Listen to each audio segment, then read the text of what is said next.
Hey everyone! Today I have a big question. Is it a good time to buy a house? Well, that is a good question. What do you think? Well, you're the expert here. That's why I asked you. Well, it is a good time to buy.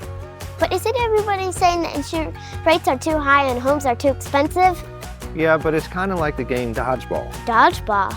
Yeah, dodgeball. You know how in order to win, you want to be the last person to get hit. Well, it's the same way. As there's less and less people in the game, the better your chances of winning because all of your competition is on the sidelines out of the game. As people come back into the game, it becomes more difficult for you to win. So you want to be in the game while there's less people. And it's the same way with the housing market. You want to buy a house while interest rates are higher because there's less people in the game. That way you can win. You're not battling against everyone else to try to get your offer accepted. So when interest rates do come down, you can just refinance from the comfort of your brand new living room while everyone else is in the game, making it very difficult to win. Dad, what's a refinance?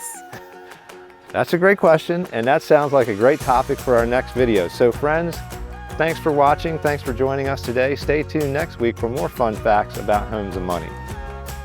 And hit the like button and subscribe button for more fun with me and my dad. Hey, that was a lot of fun, but let's get serious. Let's go inside and talk about why it is a good time to buy a house today. So we're back inside. I wanted to take just a few minutes to share with you about today's market. And you know, today's marketplace, there is a lot of misinformation out there. In that 24-hour news cycle, there's a lot of spin to create the sensational soundbite to get that emotion going, get the headlines, grab the eyeballs so they can justify the advertising costs to their advertisers. And what we're going to do is we're going to separate the facts from fiction so you can make a well-informed decision for you and your family. Now, of course, no one has a crystal ball, but I believe you can eliminate the fear and you can eliminate the opinions that everyone is so quick to give without knowing the facts if you simply just look at the data. Now, the first objection that I hear is, I don't want to give up my great interest rate.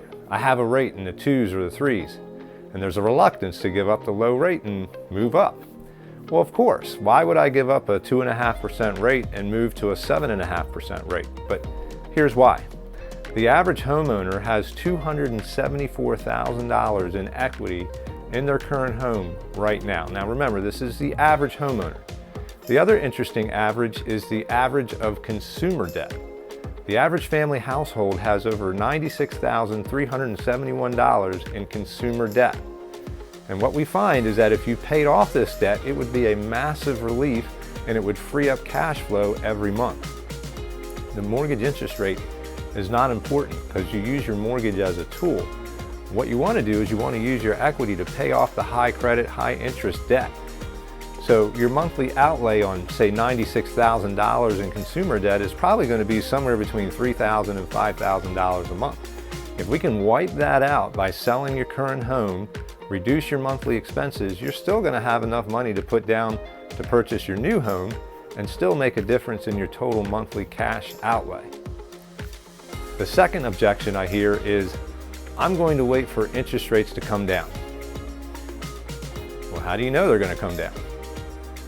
The reality is the difference may not be as much as you might think. On a $400,000 loan, and I use $400,000 because the average home sale price in America right now is $416,000. If I'm waiting for the interest rate to come down 1%, let's say from 7% to 6%, that's only saving you $250 a month.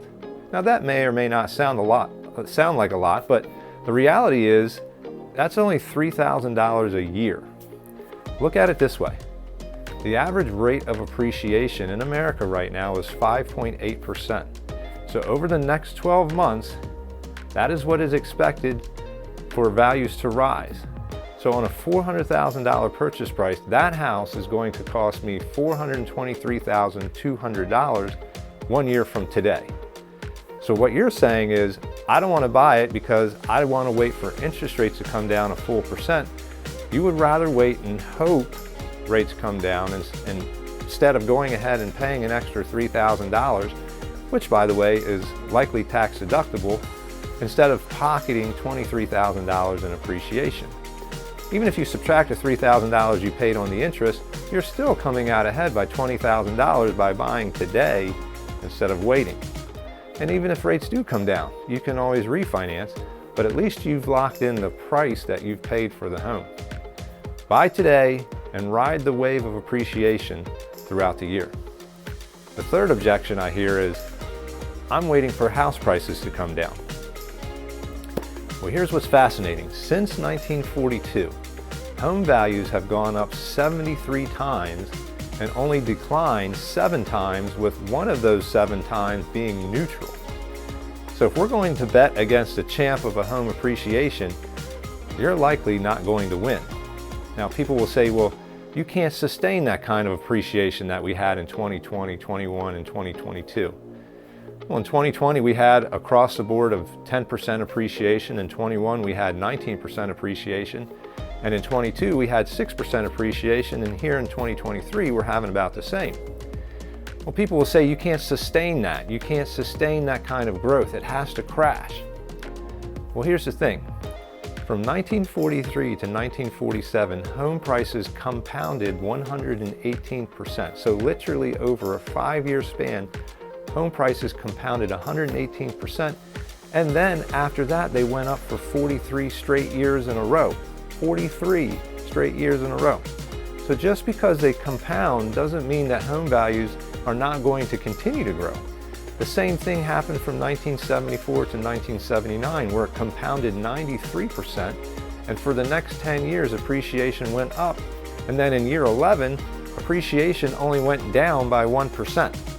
Then it was followed by another 14 years of positive appreciation.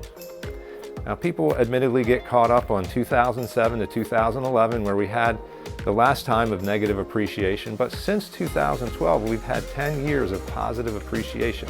Positive gains. You're not likely to see home values drop. You're likely to see them to continue to go up. And here's why. We're still sitting at low inventory.